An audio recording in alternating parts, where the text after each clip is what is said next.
Selamat petang, selamat sejahtera tuan-tuan dan puan-puan yang dikasihi. Malaysia kini melaporkan parti hanya perlu had kebebasan undi MP untuk soal keyakinan pembakal.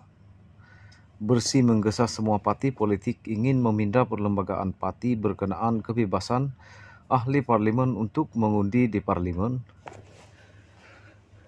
agar membataskannya untuk soal keyakinan dan pembekalan.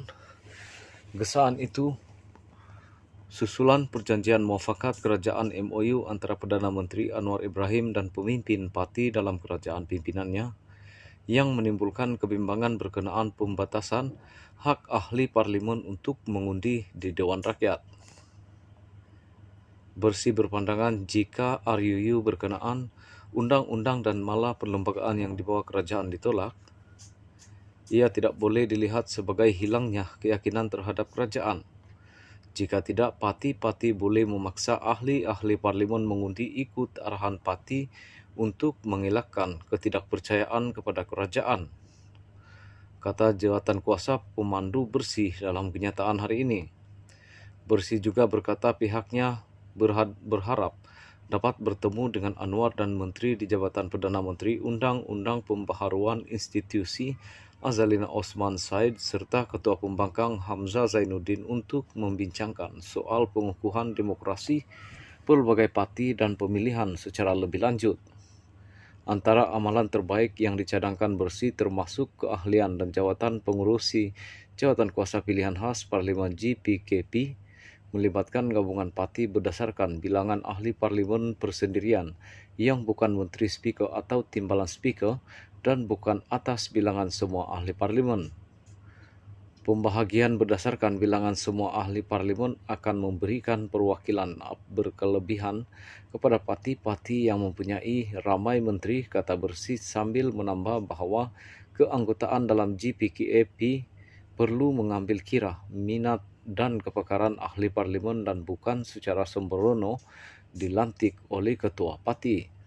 Pengurusi dan timbalan pengurusi perlu mewakili kedua-dua pihak dalam parlimen, satu daripada kerajaan dan satu daripada pembangkang untuk memastikan simak dan imbang dalam jawatan kuasa. Pengurusi dan timbalan pengurusi jawatan kuasa perlu dibayar dengan allowance tambahan kerana jawatan kuasa perlu bergerak sepanjang tahun walaupun apabila parlimen ditangguhkan.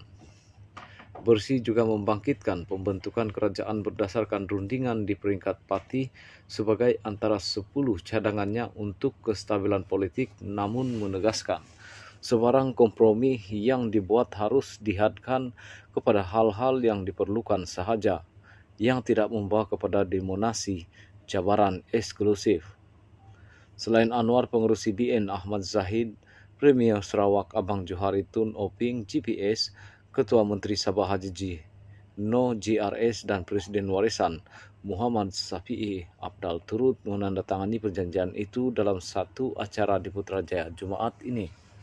Semalam, beberapa ahli parlimen antaranya Mas Irmiati Samsudin Masjid Tanah dan Hasan Karim Pasir Gudang menyuarakan kebimbangan serupa berkenaan MOU tersebut. Mas Irmiati mendakwa ia akan membawa kepada pemerintahan diktator, manakala Hasan berkata dia tetap akan mengundi bagi menyokong Anwar tetapi bukan kerana ultimatum yang terkandung dalam MOU tersebut.